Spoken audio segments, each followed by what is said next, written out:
Welcome back. This week we go face-to-face with Rick Soukoulis, the founder of America's funding source. Now, at 31 years old, Soukoulis is leading one of the largest mortgage brokerage companies in Northern California.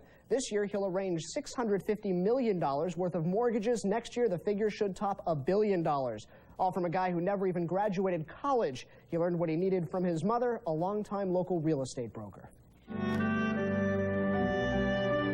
From his tiny home high atop the hills of Almaden Valley, Rick Soukoulis can see thousands of houses, and many would be empty if his company hadn't come along to help. Holding for Marcy.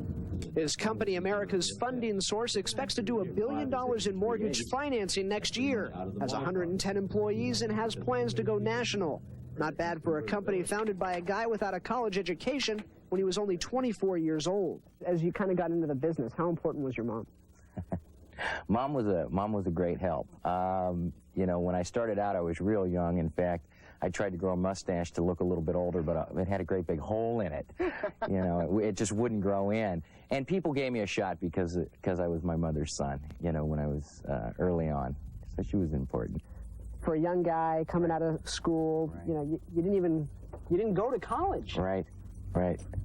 Let me give you the background. When I was going to college, I was at a junior college, and a friend of mine, there were three of us living together in a house in Los Gatos, and one of my buddies got a job as a mortgage loan officer. And I was working at a stereo store and trying to put myself through school. And I said, geez, Rick, you know, your mother's in real estate. If you just do one of her loans a month, you can pay the rent, and life would be great. That's an understatement. His tiny home is perched on a rugged 20-acre spread. He does what he wants, including off-road motorcycling, a passion of his. When I was 24 years old, I decided that I could do it a little bit better than some other people, and started America's Funding Source. There was a lot of technology, a lot of growth. This was in the 80s, and a lot of things going on, and I looked at our industry, and there was absolutely no technology. So I thought, and we founded the company on some simple principles, that if we could bring computer technology to our industry and use it in a compelling format to produce advantages for consumers, we'd have a real good company. But you're not supposed to know that kind of stuff. You're supposed to go to college to learn that kind of stuff. Well, I don't know about that. A friend of mine once said there's some people that go to college to get the edge, and there's some that are born with it. So. And then some people go to college and lose the edge. That too. So, when you were 25 years old or so and got the company going, did you kind of look ahead 5 years or so and say, I want to be doing $1 billion worth of loans a year, or is this kind of surprising to you? Well, you know, the dream was always that big. I think I was the only one that believed it, myself and a guy named Bob Singer that was the first person to come to work for me. But the dream was always huge. It was always bigger than life. And what we've done is just chunked at it one bit at a time. You know, and our goal is to be a national company. I think that our concept is right. I think our timing is right. I think the way that we enter into markets will allow that. It's just a matter of finding the right people to develop relationships nationally with. You're obviously outspoken. You've obviously got a lot of personality. You're demonstrative.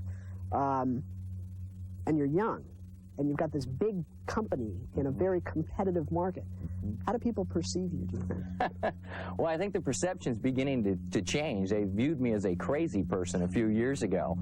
So I think the perception's changing. I think initially it was, this guy is nuts. In fact, I was supposed to be out of business in 90 days, but that's a whole other story. Well, tell me that story.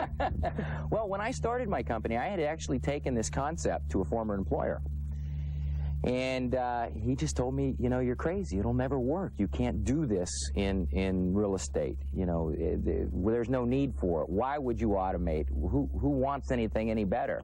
And I thought to myself, geez, I can't work for this guy.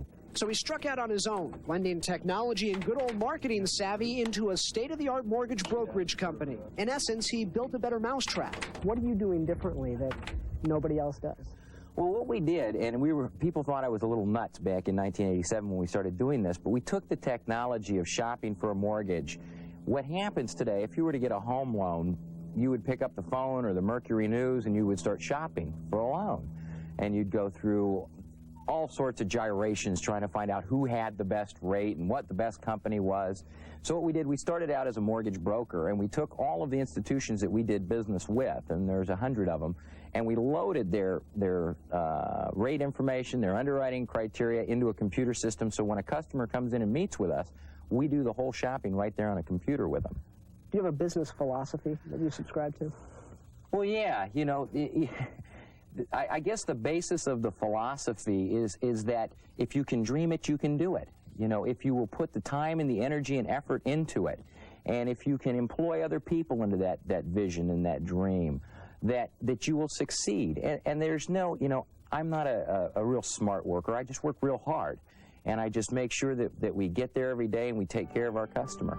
Soukoulis has bent the rules, even written some new ones. He's satisfied, but not complacent. I wouldn't change anything that we've done, right or wrong. I mean, it's made the company what it is. It's made me who I am. I wouldn't trade any of those experiences, good or bad. And I think that as long as we just continue to do what we've been doing, life is going to be good. I really don't have anything that I'd want to change, Jim.